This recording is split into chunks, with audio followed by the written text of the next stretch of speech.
5, 4, 3, 2, 1, 0.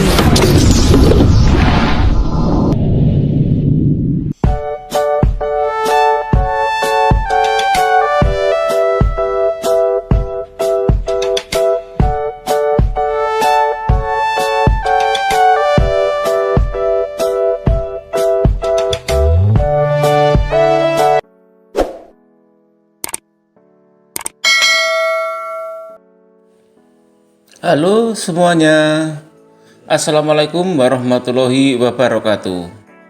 Pada kesempatan kali ini, kita akan belajar pada tema 8, lingkungan sahabat kita, subtema 1, manusia dan lingkungan, dan kita sampai pada pembelajaran yang kedua.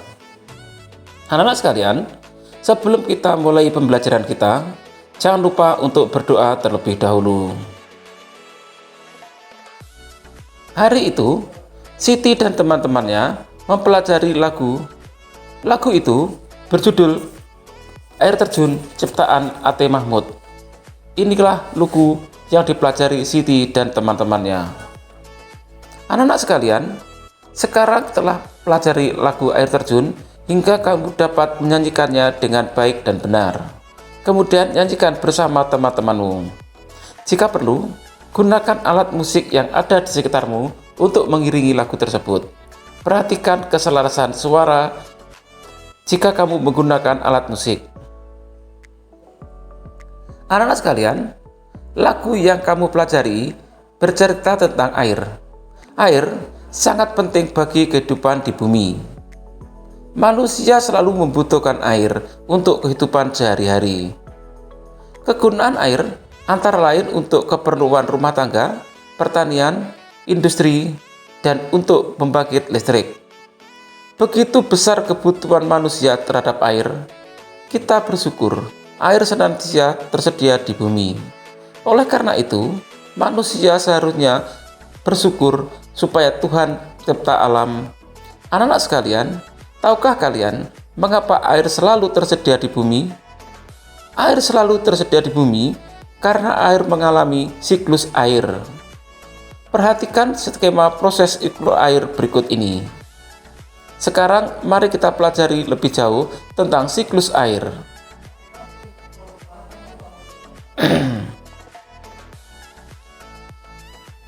Siklus air merupakan sirkulasi atau perputaran air secara terus-menerus dari bumi ke atmosfer, lalu kembali ke bumi.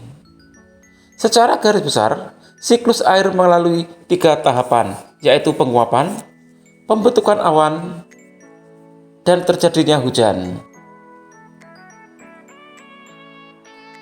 Air di laut, sungai, dan danau menguap karena kena panas matahari. Proses penguapan tersebut disebut evaporasi. Tumbuhan juga mengeluarkan air ke udara terkena sinar matahari. Proses penguapan yang berasal dari tumbuhan disebut transpirasi.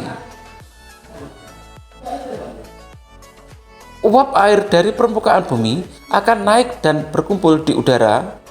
Ketika suhu udara turun, uap air akan mengalami pendinginan membentuk titik-titik air. Titik-titik air ini membentuk awan.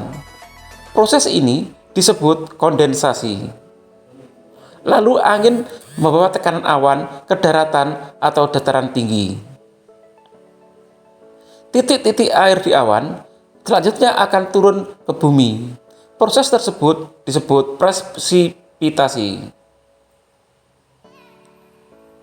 Air hujan akan turun ke darat maupun di laut. Air yang berada di darat akan mengalir ke laut. Namun sebanyak air yang menguap ke kembali, air sungai yang menguap kembali ke awan bersama dengan tekanan air dari laut. Proses siklus air pun tekanan kembali. Anak-anak sekalian, demikian tadi penjelasan tentang siklus air. Sekarang untuk menggambarkan sederhana untuk menjelaskan siklus air. Berikut ini merupakan contoh bagian sederhana yang menjelaskan tentang siklus air. Anak-anak sekalian, air sangat diperlukan bagi kelangsungan hidup di bumi. Semua makhluk hidup membutuhkan air. Banyak cara dimasukkan untuk memenuhi kebutuhan akan air. Sekarang mari kita membahas tentang cerita berikut ini. Semut dan beruang. Pada suatu hari, Barry si beruang melihat ke dalam mata air. Barry mengeluh, sepertinya air di mata air ini semakin sedikit saja. Pasti bangsa semut terlalu banyak mengambil air. Barry lalu menundukkan kepala, melihat ke tanah dengan teliti. Ia hanya melihat seekor semut hitam berjalan membawa guci mungil di pundak. "Berhenti, semut," teriaknya. "Aku tak akan membiarkan kamu mengambil air di sumber airku lagi. Kamu sudah terlalu banyak mengambil air. Berhenti atau kucakar kau," ancam beruang. Semut hitam kecil itu tidak memperhatikan teriakan Barry. Ia merangkak ke bawah beberapa helai daun kering. Ia terus berjalan menuju sumber air mata air. Barry mencakar dan mengendus daun-daun sambil berteriak, "Tak ada gunanya sembunyi, aku bisa menemukanmu." Semut hitam berteriak dari arah belakang Barry, "Kenapa kamu pelit sekali? Bayi-bayi semut yang lemah semut sangat kehausan. Air di mata air ini kan masih banyak sekali, bahkan masih cukup untuk 1000 rusa." "Dengar kataku," geram Barry sambil membalik tubuhnya. "Aku tak akan memberikanmu air lagi. Semua semut dilarang mengambil air di sini lagi." Semut hitam terdiam sebentar. Lalu katanya, Boleh buat, kalau sudah memutuskan begitu. Tapi aku tetap akan mengambil air untuk bayi-bayi semut di lembah." Barry beruang sangat perah, namun semut hitam sudah menghilang lagi ke daun-daun kering. Barry mencarinya, tetapi ia tidak melihat apa-apa di rumput. Akhirnya ia kembali dengan jengkel ke sarangnya terdekat pohon oak. Semut-semut yang haus menunggu di lembah semut. Telah menunggu cukup lama, akhirnya mereka berbaris menuju mata air. Salah satu semut melihat guci air milik semut hitam yang tergeletak di jalan. "Pasti semut hitam mendapat masalah. Lihatlah, ini gucinya." Tapi dia tidak tampak. Mereka memungut guci itu terus berjalan. Saat itu, seekor kelinci mengintip dari balik semak. Kelinci itu mengangkat telinganya dan berbisik, "Jangan pergi ke mata air itu lagi. Pulanglah, kalian dalam bahaya." Barry sedang marah. Ia bilang, air di mata airnya berkurang. Ia akan mencakar semut-semut yang berani mengambil air dari mata airnya. Akan tetapi, semut-semut itu tidak takut. "Mana beruang itu sekarang?" tanya mereka. "Ia sedang di rumahnya beristirahat," jawab kelinci. Semut-semut itu berbaris seperti tali sepatu di rumput. Mereka melihat seekor tupai duduk di pohon dan bertanya, "Apa kami sedang berjalan di tempat ke arah sarang beruang?" "Ya, ini memang jalan ke arah sarang beruang," jawab tupai. "Tapi sebaiknya kalian balik ke rumah." Barry beruang dari tadi berteriak terus. Katanya, kalau kalian mengambil air di mata airnya, ia akan mencakar kalian. Akan tetapi, semut-semut itu tak mau kembali. Mereka terus berbaris seperti tali sepatu di tanah. Hari hampir malam, ketika tiba di depan pohon oak tua, mereka melihat sekeliling dan menemukan sebuah retakan di tanah. Mereka masuk ke dalamnya. Ia mulai menggali sebuah lubang. "Apa yang kalian lakukan? Kenapa kalian menggali?" tanya tikus tanah merasa terganggu dari tidurnya. "Kami ingin menangkap Barry beruang. Kami sedang membuat jebakan untuknya," kata para semut. "Baik, hebat sekali," seru tikus tanah. "Dia pasti sudah menangkap semut hitam saudara kami. Ia juga berniat mencakar kami, hanya karena kami mengambil air dari mata air," kata semut-semut. "Aku akan menolong kalian menggali di bawah sarangnya. Aku pernah hampir tertangkap dia dahulu."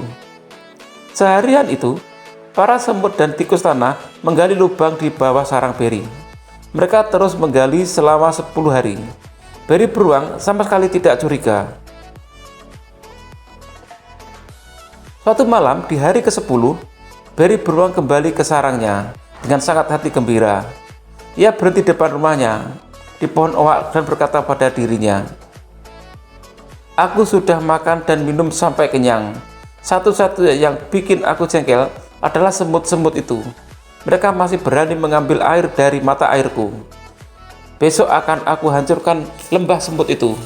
Akan kucakar mereka dengan cakarku seperti ini." Beri beruang mulai mencakar-cakar segala arah. Ia menghentakkan kakinya ke lantai sarangnya dan bruk. Lantai sarangnya jebol. Beri beruang jatuh ke lubang di bawah sarangnya. Lubang itu yang telah digali para semut dan tikus tanah. Beri beruang harus terus tinggal di lubang itu, kecuali ada penjaga hutan yang menemukannya. Semut-semut itu akhirnya hidup damai dan di lembah semut. Semut hitam saudara mereka sudah kembali ke rumah. Ternyata dia hanya terpeleset di jalan. Jadi tidak ada yang merusak kebahagiaannya mereka sekarang. Para semut dengan bebas pergi mencari makan dan minum di hutan. Anak-anak sekalian, demikian tadi cerita tentang semut dan beruang.